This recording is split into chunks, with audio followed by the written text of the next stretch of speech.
Hello दोस्तों, नमस्ते, प्रणाम सभी को, राधे राधे।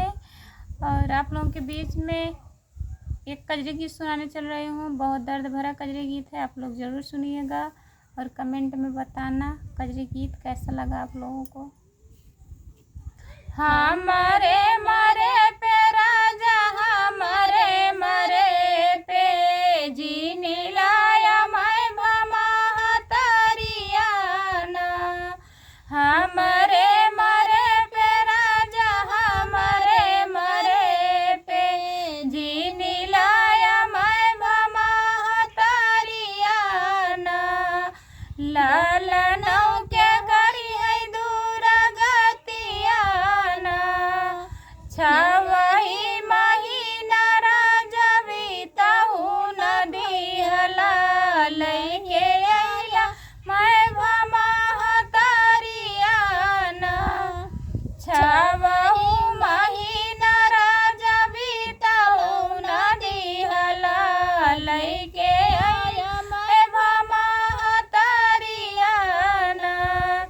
खानवा ही खाई राजा गईला नौकरिया, ललना गईला सकुलवाना। खानवा खाई राजा गईला नौकरिया, ललना गईला सकुलवाना।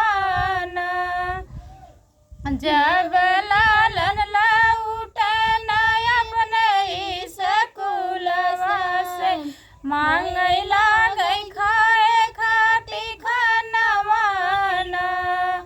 डेवड़ी पे ठाड़ी रही मैं भमा तरिया, हाथवा में लाई के कटरियाना।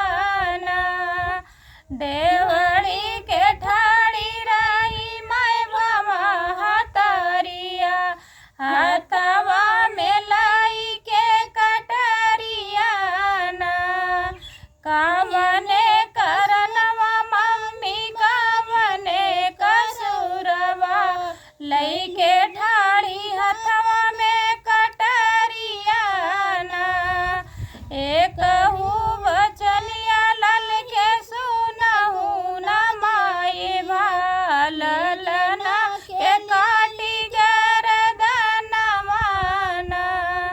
एक कहानिया लल के सुनै नहीं माए ललना के काटी गरदनवाना।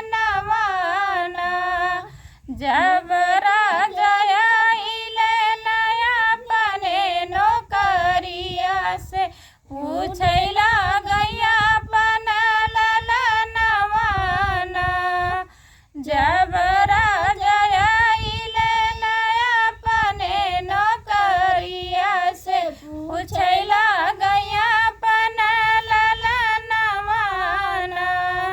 सोने के थाली राजा जेवना तुझेला, तोहरा लालन गईला खेलनवाना।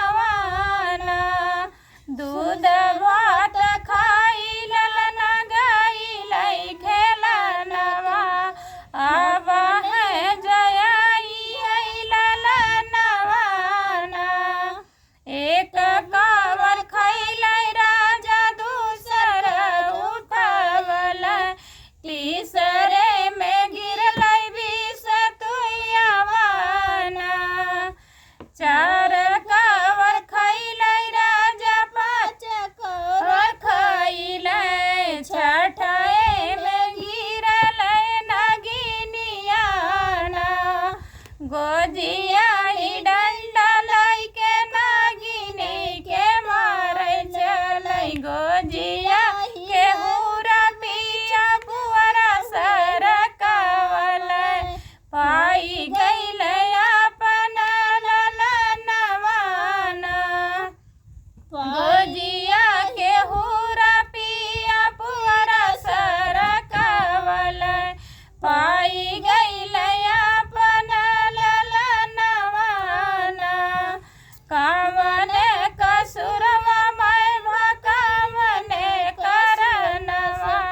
बदल दीहू लालन के परनवाना कवन कसुरवा मैं भगवन करनवा बदल दीहू लालन के परनवाना पटरियो रहनवा राजा पटरियो रहनवा तब काटे लालन गरदनवाना